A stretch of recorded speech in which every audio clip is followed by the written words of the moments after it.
প্রিয় ভাইরা, আমাদের দেশের আলেমরা দেশ স্বাধীনের আগ থেকে দাবি করে আসতেছে কাদিয়ানীদেরকে রাষ্ট্রীয়ভাবে অমুসলিম ঘোষণা করা হোক। কিন্তু যারাই ক্ষমতায় যায় আমাদের ভোট নিয়ে, আমাদের রক্তের উপর পা রেখে, তারাই আমাদেরকে ধোঁকা দেয়। আনন্দে আমার মন ভরে গেছে। খেলাফত মজলিসের একজন এমপি মাওলানা মুফতি হানজালা বিরোধী দলের আছেন, তিনি সংসদে সরাসরি স্পিকারকে বলেছে কুখ্যাত কাদিয়ানীদেরকে রাষ্ট্রীয়ভাবে অমুসলিম ঘোষণা করা হোক। মুফতি হানজালার এই দাবিটা শুধু তার না, সকল আলেমদের দাবি, সকল মুসলমানের দাবি।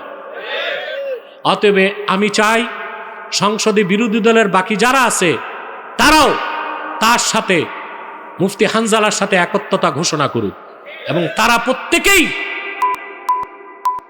রাষ্ট্রীয়ভাবে অমুসলিম ঘোষণার দাবি সংসদে উত্থাপন করুক। তারা থাকবে সংসদে, আমরা থাকবো রাজপথে। দাবি আদায় করতে সরকার বাধ্য হবে, ঠিক কিনা বলুন? দুঃখজনক, মুফতি হানজালার যে বক্তব্য দিয়েছে 14 কোটি মুসলমানের পক্ষ থেকে তিনি দায়িত্ব পালন করেছেন, কিন্তু এত কিছু কাফের, মোশরিক, নাস্তিক আর কাদিয়ানীদের দালাল মুফতি হানজালাকে নিয়ে সোশ্যাল মিডিয়ায় ট্রল করতেছে। আপনারা কখনো এই ট্রলে অংশগ্রহণ করবেন না, বরং যারা ট্রল করবে তাদের উপর লানত বর্ষণ করবেন। পারবেন তো? আপনারা বিভিন্ন দলমতের লোক আছেন, এখানে আছেন না? কেউ বিএনপি, কেউ জামাত, কেউ এনসিপি, আওয়ামী লীগও তো আছে। কেউ যদি বলেন আওয়ামী লীগ নেই, এটা মিথ্যা কথা, আছে। তা আমার কথা, দলীয় কেউ কওমি, কেউ আলিয়া, বহু রঙের লোক আছে। আমার কথা ভাই, মতভেদ আছে থাক, মৌলিক স্বার্থে আমরা এক থাকব। 3টা স্বার্থে আমরা এক হয়ে যাব।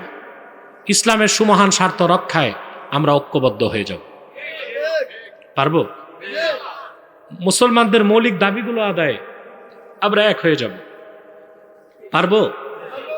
এটা ঘুরায় দাও ওইদিকে। হ্যাঁ, পারবো? মাইকটা পিছনে। 3, বাংলাদেশের স্বাধীনতা রক্ষায় আমরা এক হয়ে যাব। পারবো তো? কিভাবে এটা সম্ভব? বিজ্ঞানের কাছে জবাব নাই, ইসলামে জবাব আছে। আমি বলবো, বিজ্ঞান এখনো খুঁজে পায় নাই। বিজ্ঞান যেটা খুঁজে পায় না ওইটাকে বলে নাই। কথা বলে তো সবকিছু তো খুঁজে পাওয়া যায় না, যন্ত্র দিয়া পাওয়া যায়। জবাবটা হাদিস থেকে পাওয়া যায়। সহিহ বুখারীর হাদিস, মুআজ্জাম তাবারানী তো এসেছে। আল্লাহর হাবিব সাল্লাল্লাহু আলাইহি ওয়াসাল্লাম ইরশাদ করেছেন, পিতার বীর্যের প্রথম ফোঁটা মায়ের পেটে প্রবেশ করার সঙ্গে সঙ্গেই আল্লাহ তাআলা মানুষটাকে তৈরি করার জন্য একজন ফেরেশতা মায়ের পেটে পাঠায় দেন। এটা কারিগর, এটা কি স্রষ্টা? তো আল্লাহ একজন কারিগর পাঠায়। মানুষের অস্তিত্ব তখন এক ফোঁটা বীর্য। মায়ের পেট থেকে ফেরেশতা আল্লাহকে প্রশ্ন করে, মাবুদ, রাব, এটা কি ফোঁটাই থাকবে না বের করে দিব? আল্লাহ বলেন, না, এটা থাকুক। আল্লাহর হুকুমে এটা গোশতপিণ্ড হয়, রক্তপিণ্ড। ফেরেশতা বলে, আল্লাহ, থাকবে না বের করে দিব? আল্লাহ বলেন, থাকবে। এটা হয়ে যায় গোশতপিণ্ড। ফালাম্মা আরাদাল্লাহু আন ইয়াকজিয়া খালকাহ, তারপর ফেরেশতা জিজ্ঞেস করে, মুখাল্লাকাতুন আও গায়রু মুখাল্লাকা, আয় আল্লাহ, এটা কি পুরা মানুষের সুরত ধারণ করবে না অপরিপূর্ণ হিসেবে, রক্ত হিসেবে ভেঙ্গে যাবে? আল্লাহু আকবার। অকাল গর্ভপাত হয় না? একবার যদি রক্ত ভাঙ্গে, আর এটারে ঠেকানোর কোনো বুদ্ধিজীবী, ডাক্তার, কবিরাজ আছে? সব কার হুকুম? আল্লাহ বলেন মুখাল্লাকা, এটা পুরা সুরত নিবে, মানুষ হবে, দুনিয়ায় যাবে। ফালাম্মা আরাদাল্লাহু আন ইয়াকজিয়া খালকাহ, আল্লাহ তাআলা যখন মানুষটাকে পূর্ণ সৃষ্টি হিসেবে দুনিয়ায় পাঠাতে চান, ফেরেশতা জিজ্ঞেস করেন, যাকারুন আম উনসা, আয় আল্লাহ, এটা পুরুষ হবে না নারী হবে? আল্লাহ বলেন পুরুষ হবে, মায়ের পেটের সন্তান ছেলে হয়ে যায়। আল্লাহ বলেন নারী হবে, সন্তানটা মেয়ে হয়ে যায়। বলেন সুবহানাল্লাহ। ছেলে কেন হয়, মেয়ে কেন হয়? বিজ্ঞান একটা জবাব দিছে। বিজ্ঞানের জবাবটা অস্পষ্ট, অপরিপূর্ণ। ইসলামের জবাবটা স্পষ্ট, পরিপূর্ণ। আগে বিজ্ঞানেরটা শুনি। আপনারা গ্রামগঞ্জের মানুষ, কঠিন কথা তো বুঝবেনও না, এও তো এক সমস্যা। কথা বলে, এটা একটা সমস্যা না? তাও বলতেছি আমি, যেহেতু আপনার ধৈর্য ধরে বসছেন। এই ছোটটাই থাক, নিচে দিয়ে রাখ। ব্যাস, কথা শুনতেছেন? বিজ্ঞান বলে পিতার বীর্যে থাকে সেক্স ক্রোমোজোম, বুঝলেন? দেহকোষে সেক্স ক্রোমোজোম থাকে। ক্রোমোজোমের মধ্যে সেক্স ক্রোমোজোম থাকে 23 জোড়া। মহিলার যে ওভাম, বুঝলেন, একটা শুক্রাণু আর একটা ডিম্বাণু, সেখানেও সেক্স ক্রোমোজোম থাকে 23 জোড়া। 22 জোড়া হচ্ছে অটোজম, 1 জোড়া হচ্ছে সেক্স ক্রোমোজোম। পিতার সেক্স ক্রোমোজোম হচ্ছে XY, মায়ের সেক্স ক্রোমোজোম হচ্ছে XX। তো বিজ্ঞান বলে পিতার XY থেকে যখন Y আসে, মায়ের XX থেকে X আসে, এই দুইটা মিললে ছেলে হয়। আর যদি পিতার XY থেকে X আসে, মায়ের XX থেকে X আসে, 2X মিললে মেয়ে হয়। এরপরে বিজ্ঞান আর বলতে পারে না জোড়া কে লাগায়, এটা জানে না। এটার জবাব পাওয়া যায় হাদিস শরীফে। আল্লাহ তাআলা সন্তান প্রথম দিন, যেই দিন বীর্যের ফোঁটা ছিল, সেই দিন যে ফেরেশতা পাঠায় দিছেন, ফেরেশতা যখন আল্লাহর কাছে জিজ্ঞেস করেন আল্লাহ ছেলে হবে না মেয়ে হবে, আল্লাহ যখন বলেন ছেলে হবে, তখন ফেরেশতা পিতার XY থেকে Y নেয়, মায়ের XX থেকে X নিয়ে জোড়া লাগায় দিলে ছেলে হয়ে যায়। আল্লাহ যদি বলেন মেয়ে হবে, ফেরেশতা পিতার XY থেকে X নেয়, মায়ের XX থেকে X নেয়, 2X জোড়া লাগায় দিলে মেয়ে হয়ে যায়। ছেলে হবে না মেয়ে হবে, হুকুম কার? ভূমিকা কার? হুকুম কার? কারিগরি করে ফেরেশতা। ভূমিকা কার? পিতার না মাতার? পিতার। মাকে তো চালানি দেওয়া হয় নাই। ছেলে হবে না মেয়ে হবে, চালানটা কার কাছে? পিতার কাছে। XY কার কাছে? পিতার কাছে। মায়ের কাছে শুধু XX। তাহলে বারবার যদি কোনো মহিলা মেয়ে জন্ম দেয়, তাকে কি কটাক্ষ করা যায়? তার হাতে তো কিছুই নাই। হুকুম কার? কারিগরি করে। ভূমিকা কার? পিতা। কারণ ছেলে হবে না মেয়ে হবে, XY দুইটাই বাবার কাছে, মায়ের কাছে দোনোটাই XX। তাহলে মার কোনো দোষ আছে? তো গ্রাম দেশে যে মহিলা বারবার কন্যা সন্তান জন্ম দেয়, তাকে আপনারা তিরস্কার করেন কেন? মূর্খ বাঙালি অনেক সময় বারবার মেয়ে জন্ম দিলে বউ তালাক দেয়। নির্ভর মূর্খ। তোমার স্ত্রীর কোনো হাত নাই, কিছুটা ভূমিকা থাকলে তোমার আছে, ঠিক না? আর মেয়ে হওয়া তো কপাল। মেয়ে হওয়া কি? আল্লাহর হাবিব সাল্লাল্লাহু আলাইহি ওয়াসাল্লাম ইরশাদ করেছেন, আমার যে উম্মত মুমিন, আল্লাহ যদি তাকে 3টি কন্যা সন্তান দান করে, সে যদি খুশি মনে 3টা কন্যা সন্তানকে লালন পালন করে, ইসলামী শিক্ষায় শিক্ষিত করে, সৎপাত্রের হাতে তুলে দেয়, আমার সে উম্মত বিনা হিসাবে আল্লাহর জান্নাতে যাবে। 3টা মেয়ে থাকলেই খোঁজ খবর, 30টা ছেলে থাকলেই খোঁজ খবর। তাহলে মেয়ে হলে নারাজ হবেন? কথা বলেন না, খুশি হবেন? আর বারবার মেয়ে জন্ম দিলে বউ তালাক দিবেন? স্ত্রীর হাত আছে? যতটুক দোষ আপনার, কার? কথা বলেন। যে কথা বলছিলাম, আমরা ছিলাম মৃত, কুনতুম আমওয়াতান ফাহিয়াকুম, তোমরা ছিলে মৃত, আল্লাহ তোমাদের জিন্দা করছেন। আমাদের জিন্দা করছেন কে? এটা চোখে দেখি? জি। মৃত থেকে আমরা পৃথিবীতে আসতেছে মানুষ দেখতেছি। সুম্মা ইউমিতুকুম, আবার তিনি তোমাদের মৃত্যু দিবেন, তাও কি দেখি কিনা? মরে যাচ্ছে আমাদের সামনে মানুষ, মরতেছে দেখতেছি না? কথা বলে না। মৃত্যু জিনিসটা দেখি না, কিন্তু মৃত্যুটা যে কি জিনিস আল্লাহ কিয়ামতে দেখাবেন। আল্লামা ইমাম সুয়ুতী রওয়ায়াত করেছেন, সব জান্নাতীরা যখন জান্নাতে চলে যাবে, জাহান্নামীরা জাহান্নামে চলে যাবে, জান্নাত ও জাহান্নামের মধ্যবর্তী জায়গায় আল্লাহ তাআলা মৃত্যুকে হাজির করবেন ভেড়ার সুরত দিয়ে। জান্নাতীদেরকে আল্লাহ ডেকে বলবেন, তাকায় দেখো, তারা তাকাবে। জাহান্নামীদেরকে বলবেন, তোমরাও তাকায় দেখো, তারাও তাকাবে। আল্লাহ তাআলা বলবেন, জান্নাতীরা শুনে রাখো, জাহান্নামীরাও শুনে রাখো, এটাই মৃত্যু। মালাকুল মউতকে ডেকে আল্লাহ বলবেন, এবার সবার চোখের সামনে মৃত্যুকে জবাই করে দাও। ভেড়ার সুরতে থাকা মৃত্যুকে মালাকুল মউত জবাই করে দেবার পরে আল্লাহ বলবেন, বেহেশতীরা চিরকাল বেহেশতে থাকো, আর মৃত্যুর ভয় নাই। জাহান্নামীরা চিরকাল জাহান্নামে থাকো, মৃত্যুর মাধ্যমে বাঁচারও আর সুযোগ নাই। এই মৃত্যুকে আমরা থাক না, এটা থাক, এটা ডিস্টার্ব হয়, বন্ধ কর, সব বন্ধ কর। কথা বুঝতেছেন? মানুষ মৃত্যুবরণ করে, আমরা দেখতেছি চলে যাচ্ছে আমাদের সামনে থেকে। এই মৃত্যুটা কে দেন? জীবনটাও আল্লাহর সৃষ্টি, মৃত্যুটাও আল্লাহর সৃষ্টি, দোনোটাই আল্লাহর মাখলুক। আল্লাহ রাব্বুল আলামিন বলেন, খালাকাল মাউতা ওয়াল হায়াতা লিয়াবলুয়াকুম আইয়ুকুম আহসানু আমালা।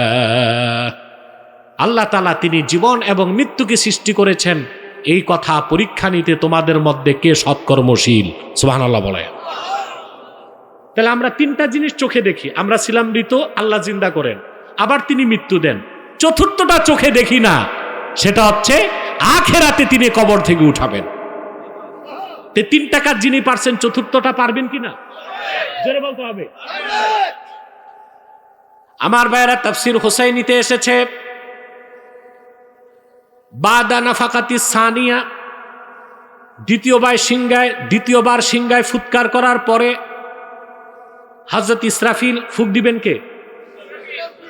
কামা জিবরিল আলা সাখরাতি বাইতুল মুকাদ্দাস, বাইতুল মুকাদ্দাসের পাশে বিশাল আকৃতির একটা পাথরের উপর হযরত জিবরিল দাঁড়াবেন। সব মানুষ থাকবে কবরের নিচে। আল্লাহ হুকুম করবেন, রে জিবরিল, আমার বান্দাদের এখন উঠাবো, ডাক দাও। সুবহানাল্লাহ। হযরত জিবরিল পাথরের উপর দাঁড়ায় ডাক দিবেন, ইয়া আইয়াতুহাল লুহুমুল মুতামাজ্জাকা ওয়াল ইজামুল মুতাফাররাকা, ও দুনিয়ার মানুষের গোশতগুলো যা মাটির সাথে মিশে গেছে, আর হাড় হাড্ডিগুলো যা চূর্ণ বিচূর্ণ হয়ে গেছে, উঠো কবর থেকে, রহমান ডেকেছেন।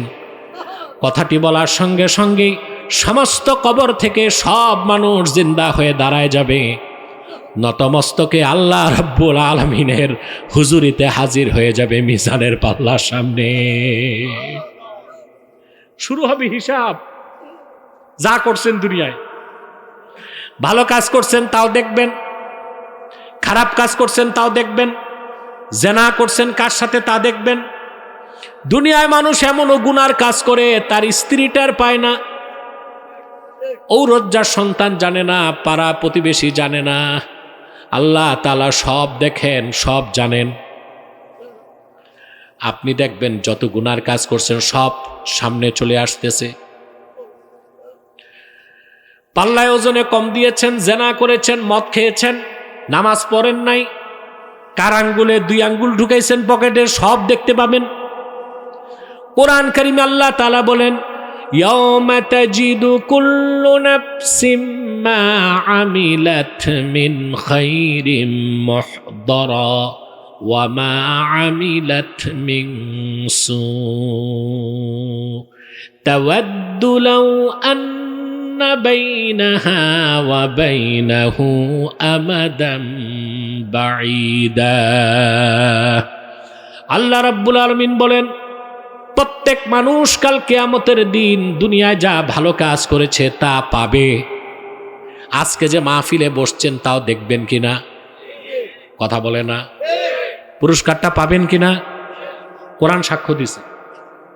তো যারা আসে নাই তারা কতটা নির্ভতার জালেম। কথা বলে না। কাল কিয়ামতে তো আফসোস করবে, যে মাহফিলটা তো আমার এলাকায় ছিল, আমি তো যেতে পারলাম না। আর একটা মাহফিলে বসার কারণে আল্লাহ মাফ করে দিতে পারেন। পারেন কি না? মানুষ যা খারাপ কাজ করেছে তাও সে দেখবে। যখন তার সামনে গুনাহগুলো দেখানো হবে, লজ্জায় সে বলবে তাওয়াদ্দু লাউ আন্না বাইনাহা ওয়া বাইনাহু আমাদাম বাঈদা। আহা, যদি গুনাহগুলো আর আমার মাঝখানে একটা দূরত্ব হয়ে যেত। কোনো লাভ হবে না। বলা হবে তাকে ওয়ালাকাদ কুনতা ফি গাফলাতিন মিন হাযা ফাকাশাফনা আনকা গিতাআকা ফাবাসারুকাল ইয়াওমা হাদীদ। ওয়ালাকাদ কুনতা ফি গাফলাতিন মিন হাযা, বান্দা এই কিয়ামতের দিনটা থেকেই তুমি গাফেল ছিলা। আল্লাহর সামনে দাঁড়াতে হবে, মিজানের পাল্লায় হিসাব দিতে হবে, তা তুমি বিশ্বাস করো নাই। আজ আমি চোখের পর্দা তোমার সরায় দিলাম, তাকাও। তাকায় বান্দা দেখবে একদিকে জাহান্নাম দেখা যায়, পুলসিরাত দেখা যায়, গুনাহের শাস্তিগুলো সে অনুভব করতে থাকবে। ভয়তে তার চোখের পাতাটাও নড়বে না, লোহার মতো শক্ত হয়ে যাবে। সেদিনটা ভয় করেন? আল্লাহ জিন্দা করবেন? তাহলে হিসাবের দিনটা হিসাব করে চলতে হবে কিনা মনে রাখবেন মুসলমান। আল্লাহর ওলি হতে দিন রাত ইবাদত করতে হয় না। ঈমান আনার পরে হিসাবের দিনটা হিসাব করে চলবেন, আল্লাহর ওলি হয়ে যাবেন। হিসাবের দিনটা হিসাব করে চলবেন। হিসাবের দিনটা বিশ্বাস করেন? আল্লাহ রাব্বুল আলামিন বলেন, ইয়া আইয়ুহাল্লাযীনা আমানু ইত্তাকুল্লাহা ওয়াল তানজুর নাফসুম মা কদ্দামাত লিগাদিন ওয়াত্তাকুল্লাহ। ঈমানদারগণ, আল্লাহকে ভয় করো, আর প্রত্যেকটা নফস যেন চিন্তা করে সে আগামীকালের জন্য কি পাঠিয়েছে। আগামীকাল মানে শুক্রবার। আমি কি কবরস্থানে আছি? তোমরা কথা বুঝো না তো জব দাও না কেন? সব দিক দিয়ে যদি মরা থাকো তোমরা, তো আমি চলি কেমনে? আগামীকাল মানে শুক্রবার, কিয়ামতের দিন। আল্লাহ বলছেন ওয়াল তানজুর নাফসুম মা কদ্দামাত লিগাদ, আগামীকালের জন্য সে কি পাঠিয়েছে প্রত্যেকটা নফস যেন তা চিন্তা করে। মানে হিসাবের দিনটা হিসাব করে চলবে। হিসাবের দিনটা কাল কিয়ামতে হিসাবের দিনটা হিসাব করে যারা চলে তারা কি নামাজ কাজা করতে পারে? নামাজ ছাড়তে পারে? জেনা করতে পারে? চুরি করতে পারে? সুদ খেতে পারে? ঘুষ খেতে পারে? শরাব খেতে পারে? পরের সম্পদ মারতে পারে? পাল্লায় ওজনে কম দিতে পারে? বিচারে বসলে দুই দিক থেকে আকিস বিড়ির প্যাকেট নিতে পারে? এগুলো গ্রামে বেশি চলে। বিচার আচারে দেখা যায় মাতব্বর সাহেব দুই দিক থেকে আকিস বিড়ির প্যাকেট নিয়েছে। যেদিক প্যাকেটের সংখ্যা বেশি রায় ওই দিকে যায়। আছে না?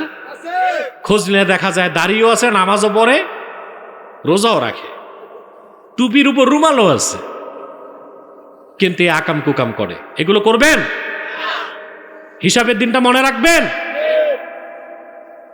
তাহলে কয়েকটা নেক আমলের ওয়াদা করুন, গুনার কাজ ছাড়ার ওয়াদা করুন। বলুন, ইয়া আল্লাহ, আমি ওয়াদা করছি 5 ওয়াক্ত নামাজ জামাতের সাথে আদায় করব। যদি শয়তানের প্ররোচনায় নামাজ ছুটে যায়, তাৎক্ষণিক তওবা করে কাজা হিসেবে নামাজ পড়ব। ইয়া আল্লাহ, সুদ খাবো না, সুদ দিব না, সুদখোরের সাথে সম্পর্ক রাখবো না।